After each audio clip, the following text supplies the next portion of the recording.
Hey guys, and today we'll be making watercolour jellyfish paintings. You will need watercolour paints, wax crayons, watercolour paper, paintbrushes, clean water, masking tape or washi tape, and salt.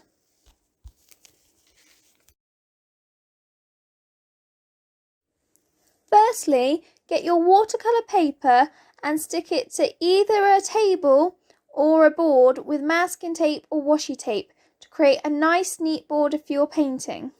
It also holds your paper in place whilst you work. Next, get your wax crayons to draw an underwater scene of jellyfish. I started off by drawing some seaweed. You don't have to do any scenery, you can literally do a jellyfish or a few jellyfish in a variety of wax crayon colours. It's entirely up to you, because each picture will turn out unique.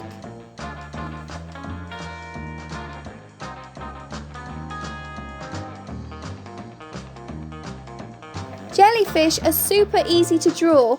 All of the children that I have taught this to have loved this painting and enjoyed using watercolours. To draw a jellyfish, you just need to draw a wobbly semicircle with wobbly lines for tentacles.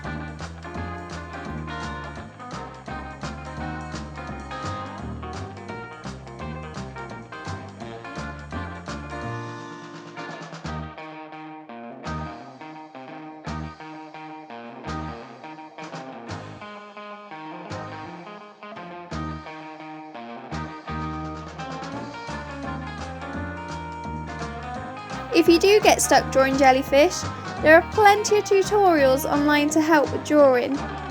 I will link the one that I use to help the children in my class below. I drew some bubbles as part of my scenery too.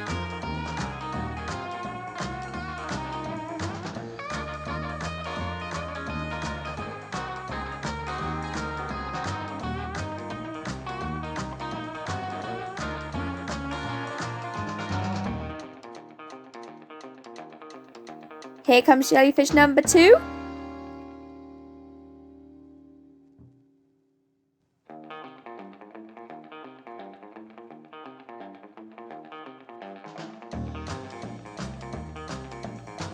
And here comes jellyfish number 3.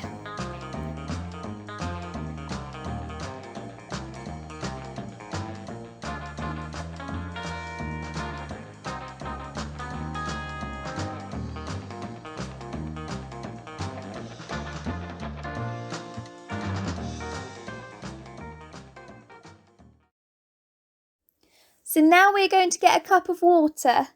Make sure that it's clean. Use quite a large brush to brush the water all over the paper, apart from the jellyfish bodies. They need to stay dry for now.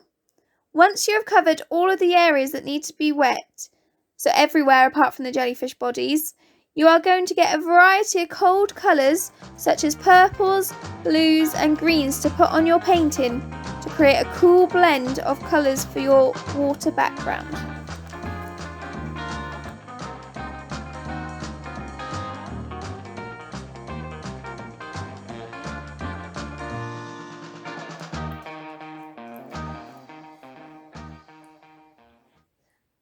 You may want to keep adding water to your watercolours on the palette to keep them blending with one another. Again, avoid the jellyfish bodies, just paint the areas that you have made wet with the water.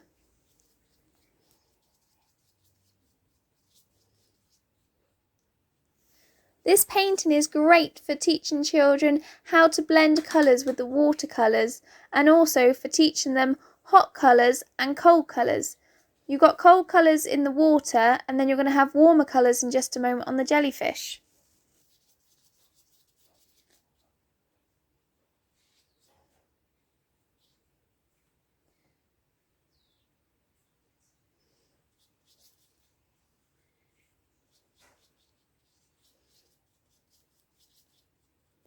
I just love the way that the wax resists the water and the watercolours. I think it's such a great medium to use, something a bit different just from using pencils and colouring pens.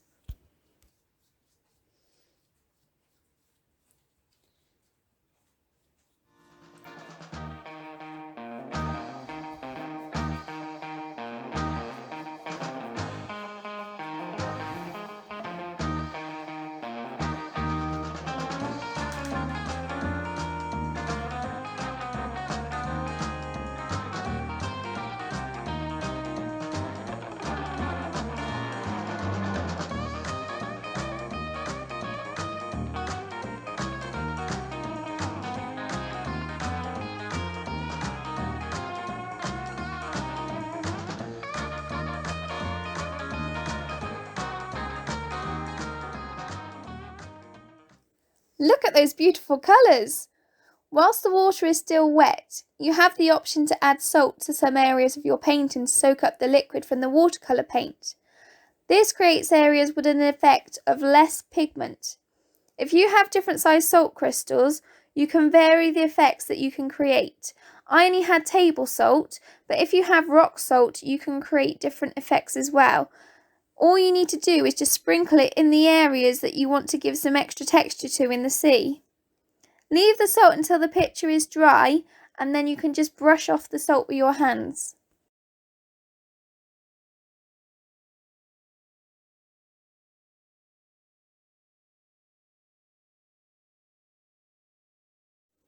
Now do what you did before with the background. Add clean water, it must be clean water, to the bodies of the jellyfish.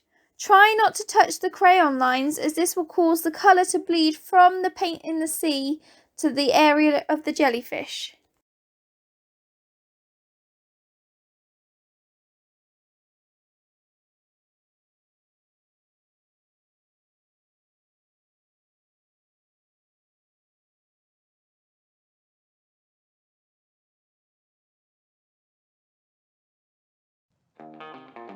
It is time to add those warm colours that I was talking about earlier to your jellyfish bodies. These are colours such as reds, oranges, yellows and pinks. Use the same technique as you did for the sea.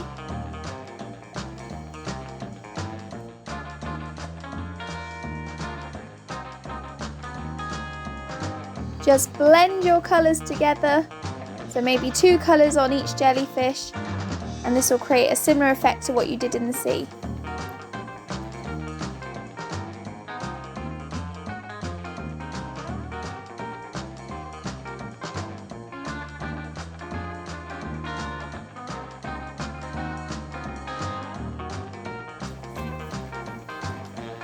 Once your painting is dry, you can pull off your tape to reveal your nice clean border. Here is a selection that I have done at home. You can see that they have all turned out different, and you can see the areas where the salt has taken some of the pigmentation away from the paint.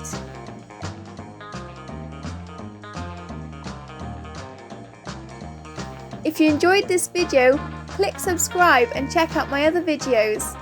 See you next week for more art with Miss Burford.